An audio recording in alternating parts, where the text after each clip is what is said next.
Et salut, c'est Robin pour un tout nouvel épisode du podcast. Si tu cherches des conseils pratiques que tu peux suivre au quotidien, tu es au bon endroit. On parle organisation, motivation, habitudes et plein d'autres sujets intéressants.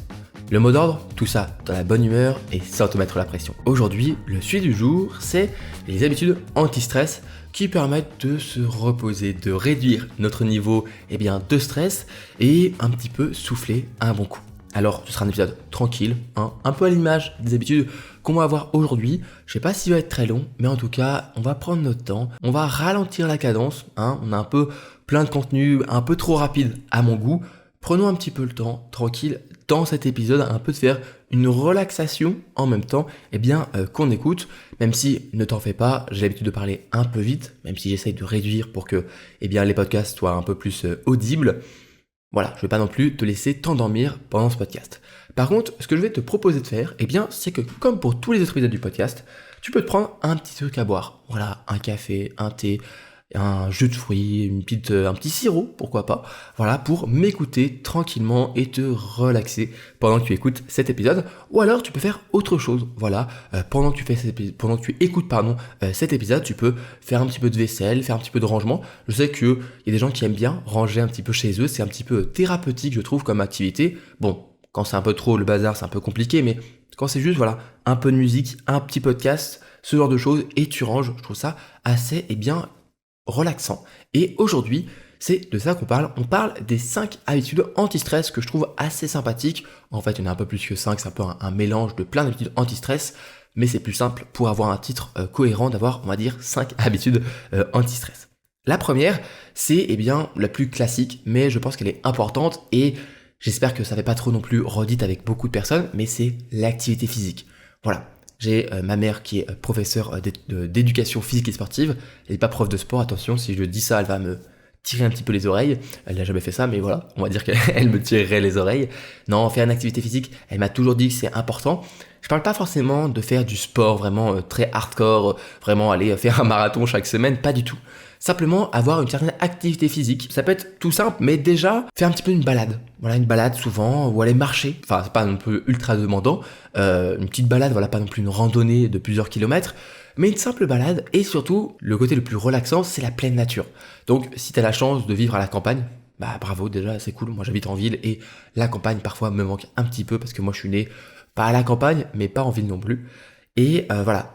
Va voir un petit peu un parc ou le petit bois à côté. Il y a plein d'endroits vraiment super sympas en France. On a la chance d'avoir quand même un pays qui est assez vert, même si beaucoup de gens disent le contraire. Il y a des parcs un peu partout. Moi, je sais qu'à Lyon, on a des bons parcs, des beaux parcs, des grands parcs d'ailleurs.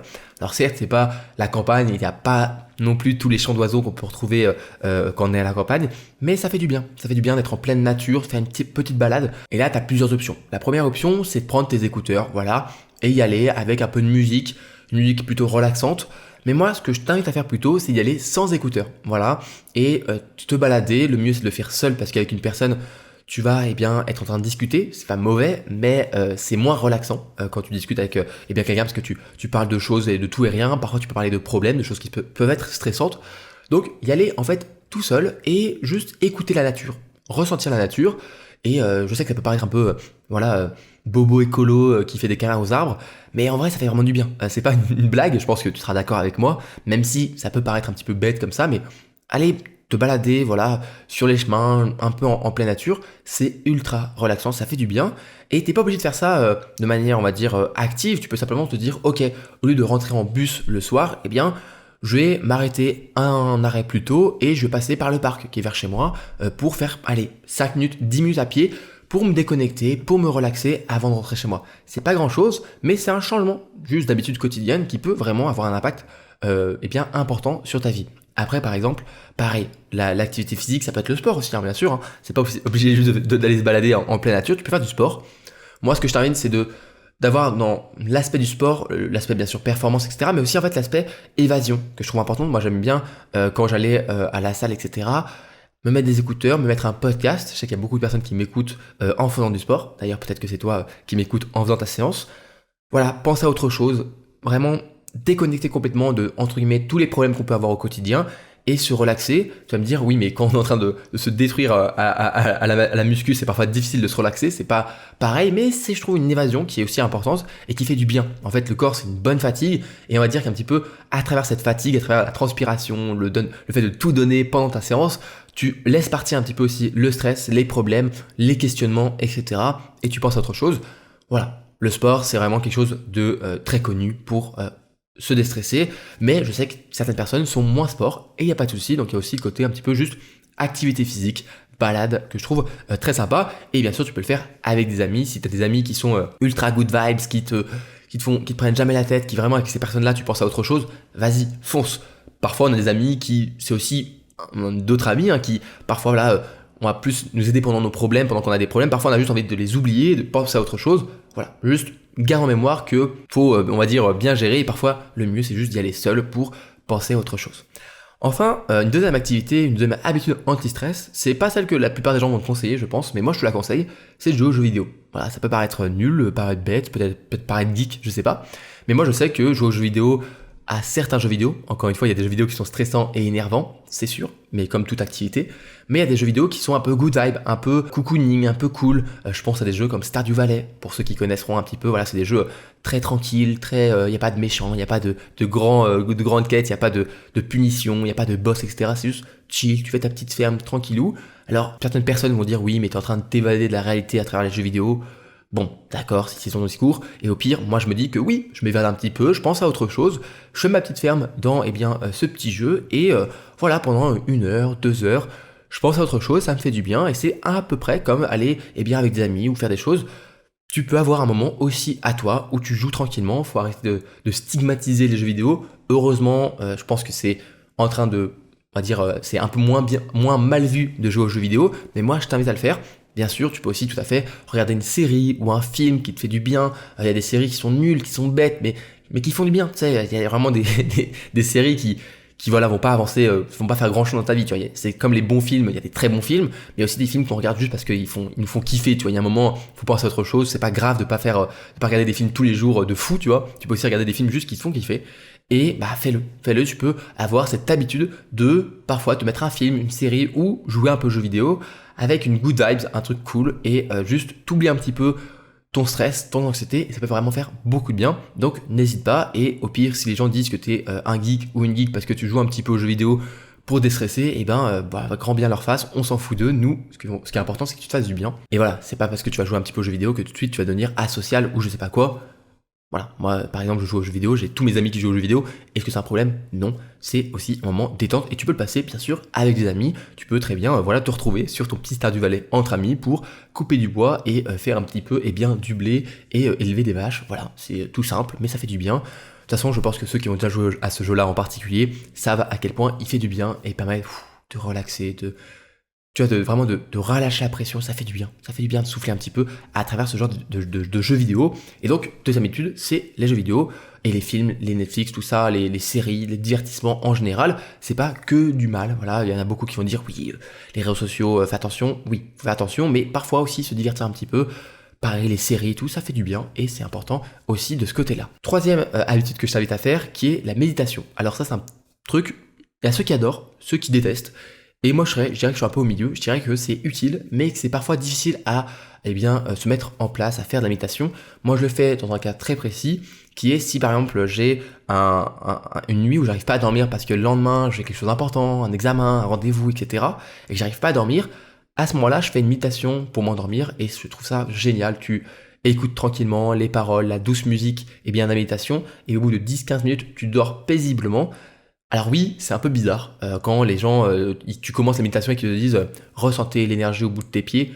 Oui, c'est un peu bizarre, je pense que ça peut faire rire beaucoup de personnes, mais en fait, on s'en fout. Ok, t'es là dans ton lit tranquille, tu réfléchis pas, on s'en fout des autres, etc. Mets-toi dans le truc et je te promets que la méditation, la relaxation, c'est un vrai impact c'est physique. Tu le sens tout de suite, tu sens tout ton corps qui est soulagé et détendu et du coup tu t'endors beaucoup plus facilement. Mais moi, il y a un truc un exemple que je trouve assez marrant, c'est que si imaginons que tu es couché tranquillement dans ton lit, si tu es assez détendu, si tu te mets à fond dans la méditation, au bout je dirais de 5 à 10 minutes maximum, tu sais plus si ta main elle est sous la couette ou sur la couette. Tellement tu es détendu, tu as l'impression un petit peu entre guillemets de voler. il y en a peut-être qui vont me dire que je suis bizarre à dire ça, mais vraiment, tu as une sensation vraiment de détente sur ton lit.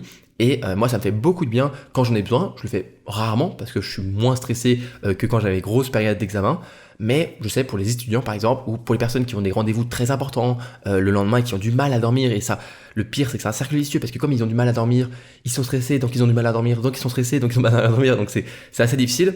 À ce moment-là, tu fais attends, Robin il avait dit dans un podcast d'essayer de faire l'imitation. Bon, j'ai jamais essayé, allez vas-y, je tape sur YouTube, sur une application, sur ce que je veux, méditation pour dormir, j'en mets une, j'essaye. Il m'a dit de ne pas rigoler et de me mettre dedans, de ne pas me juger. Et tu verras, ça fait beaucoup de bien. C'est plutôt un cas spécifique. Moi, je suis pas trop du genre à dire méditer 30 minutes. Je trouve que c'est quelque chose qui est assez difficile à faire et c'est pas forcément le truc le plus relaxant parce que tu as souvent on dit souvent de faire le vide dans ton esprit, mais je trouve que la méditation, c'est le moment où tu as plein d'idées, plein de problèmes qui ressurgissent. Mais pour dormir le soir, par contre, ça, je trouve que c'est vraiment très puissant. Donc, je t'invite à essayer. Quatrième habitude, ou plutôt mauvaise habitude à arrêter pour mieux gérer ton stress, c'est de dire adieu aux actualités, aux réseaux sociaux toxiques parfois, à tous ces genres de choses qui, en fait, t'embrouillent l'esprit, te mettent un brouillard mental, te créent du pessimisme vraiment dans la vie de tous les jours. On sait que le problème, il y a des choses qui vont pas bien dans le monde, on sait qu'il y a des problèmes, mais est-ce que c'est bon pour ta santé mentale d'être tous les jours accroché par des mauvaises nouvelles et tout ce qu'il y a le plus horrible dans le monde? Je suis pas sûr. Voilà, moi j'ai dit adieu aux actualités. Je m'informe plutôt activement plutôt que passivement. Donc c'est moi qui vais chercher. Si je veux vraiment chercher une actualité, je vais aller la regarder. Ça peut m'intéresser, mais je laisse pas les réseaux sociaux et tous les contenus d'actualité me bombarder d'informations mauvaises. J'essaie d'esquiver tout ça. Donc pendant longtemps, moi je suivais les actualités comme tout le monde. Je pense qu'on suit un peu tous les actualités. Mais je dis adieu voilà à tout ce qui est actualité. Je dis aussi adieu à l'époque à Twitter. Maintenant c'est X, mais j'ai dit adieu aussi à Twitter que je trouvais très toxique. Donc voilà, c'est un peu juste une manière de voir, une manière de se protéger. Certains vont dire que c'est bon, c'est pas grave, tu peux regarder tes actualités. Moi, je pense que ça mine le moral, que ça aide pas en fait à avoir une vision optimiste en fait du futur, une vision plutôt à vouloir progresser dans sa vie. Ça donne plutôt l'envie de se cacher au fond de son lit et de pleurer. Donc moi voilà, actualité, c'est non, j'enlève. Et est-ce que parce que je regarde pas les actualités, je suis inculte et je sais pas ce qui se passe dans le monde? Non, je sais très bien ce qui se passe dans le monde. J'ai quand même des échos, mais on va dire assez éloignés, donc ça va, ça me protège. Mais je pense que ça sert à rien d'être bombardé d'informations et de mauvaises nouvelles tous les jours. Voilà, c'est, je pense, la meilleure façon, le meilleur cadeau que tu peux te faire. Dis adieu aux actualités, bloque les comptes qui font de l'actualité sur les réseaux, arrête les réseaux sociaux, arrête de regarder les actualités sur les sites internet, etc., sur les journaux. Voilà, protège-toi. Et si tu as vraiment envie d'aller voir une actualité, à ce moment-là, tu vas te renseigner, mais fais-le de manière active et plus passive. Enfin, dernière habitude, et celle-là pour le coup, c'est pas une habitude que moi j'ai l'habitude de faire. Je sais qu'il y a beaucoup de personnes qui le font et ça les aide et ça les aide énormément. C'est le journaling, c'est le fait d'écrire, voilà, un petit peu chaque jour ou parfois chaque semaine ou à des moments précis que tu as envie d'écrire. Écrire ce que tu penses. Moi, je suis pas très bon là-dedans. Voilà, j'ai déjà essayé. C'est pas l'habitude que je préfère. Je suis plutôt à jouer aux jeux vidéo ou à méditer le soir. Mais je connais beaucoup d'amis qui écrivent simplement. Alors oui, il y en a certains ça va leur paraître encore une fois bizarre et en mode c'est bon, t'as pas besoin d'écrire ta vie. D'autres, ça va leur sembler évident et parfois voilà ils le font déjà. Et à ce moment-là, continue, c'est très bien. Si toi tu fais du journaling, essaye. Enfin, continue, mais si tu veux essayer, n'hésite pas à essayer. Tu peux le garder pour toi. Ça peut être un journal intime, ça peut être juste quelque chose de quotidien, quelque chose de pas quotidien, juste au moment où tu as envie d'écrire. Ça peut être tout ce que tu veux, la forme que tu veux. Tu peux te faire un journal d'émotions où tu dis ce que tu as ressenti aujourd'hui, un journal juste de ce que tu as envie de faire, ce que tes peurs, etc. Juste écris vraiment des mots, relâche un petit peu toute la pression que tu peux avoir sur les épaules ou dans ton esprit. Tu les écris sur le carnet et c'est un petit peu un réceptacle de tout ça qui va le garder pour lui et toi ça te libère un petit peu. Le journaling, ça marche, ça fonctionne, ça fait du bien. Comme je te dis, moi je suis pas celui qui le fait le plus, mais je vois les effets sur des amis qui ont essayé et qui ont accroché vraiment à cette pratique. Donc n'hésite pas à faire cette simple habitude. T'achètes un carnet, ça coûte que quelques euros, il n'y a pas grand chose à faire et ensuite tu écris. Voilà, un stylo et c'est tout. Tu laisses un petit peu ton esprit. Encore une fois, pas de pression, pas d'obligation d'écrire tous les jours, pas d'obligation d'écrire un certain nombre de lignes. Parfois, tu peux juste écrire un mot, 2 mots. Parfois, tu seras inspiré, tu vas écrire 3 pages. Voilà, laisse-toi un petit peu juste guider par ce que tu ressens et ça permettra vraiment de te libérer et de relâcher la pression. Ok, on arrive à la fin de l'épisode. Soufflons un coup, c'est important voilà, de se relaxer, faire un petit peu de respiration. Ça aurait pu être une habitude en plus anti-stress, faire un petit peu de respiration, de cohérence cardiaque. C'est physique, vraiment c'est physiologique plutôt. Ça fonctionne vraiment, ça permet de déstresser, de réduire un petit peu notre niveau de stress et d'anxiété. Donc n'hésite pas à le faire aussi pendant les moments vraiment stressants. Je pense aux examens. Moi, il y a des fois des examens, avant que j'ai la copie par exemple, et que j'étais seul devant ma table, je me disais, ok, fais un peu de respiration, et ça allait mieux. Donc n'hésite pas à respirer, c'est important. Je vais terminer ce podcast par l'importance en fait d'organiser ces moments-là de relaxation, anti-stress dans tes journées. Voilà, jouer aux jeux vidéo, regarder un petit peu des séries, lire des livres sympas, faire du journaling, etc. Tout ça, il faut que tu l'organises dans ta journée pour garder du temps pour le faire. Je sais que ça peut paraître un petit peu bizarre de le faire, peut-être paraître ou logique pour certaines personnes, mais c'est important d'organiser ces moments-là parce que c'est vraiment comme si tu te faisais un pacte avec toi-même pour te dire je dédie dans ma journée 1 heure, 2 heures à ma relaxation, à de l'anti-stress, voilà, de réduire mes niveaux de stress. Donc, je sais pas, après avoir bien travaillé, le soir, je peux jouer 2 heures aux jeux vidéo pour penser à autre chose. Et ça fait du bien d'avoir dans son emploi du temps vraiment le moment détente de la journée. Moi, j'en parle dans beaucoup de mes méthodes d'organisation, mais le repos, la relaxation, etc., c'est extrêmement important dans ton organisation pour tenir une bonne organisation, être heureux au quotidien, etc. Donc, n'hésite pas à ajouter dans les tâches que tu as à organiser la tâche moment détente. Voilà, c'est important. Tu n'es pas obligé de faire quelque chose de très précis, mais juste, par exemple, à partir de 17h ou 18h, tu te dis, ok, là c'est mon moment détente, je fais ce que je veux et voilà, je pense à autre chose, je m'évade un petit peu, j'oublie mes problèmes, je me déstresse et ça me fera beaucoup de bien. On arrive à la fin de l'épisode, j'espère qu'il t'aura plu. Si le podcast te plaît en général, n'hésite pas à t'abonner, que ce soit sur YouTube ou sur les plateformes d'écoute, ou même les deux.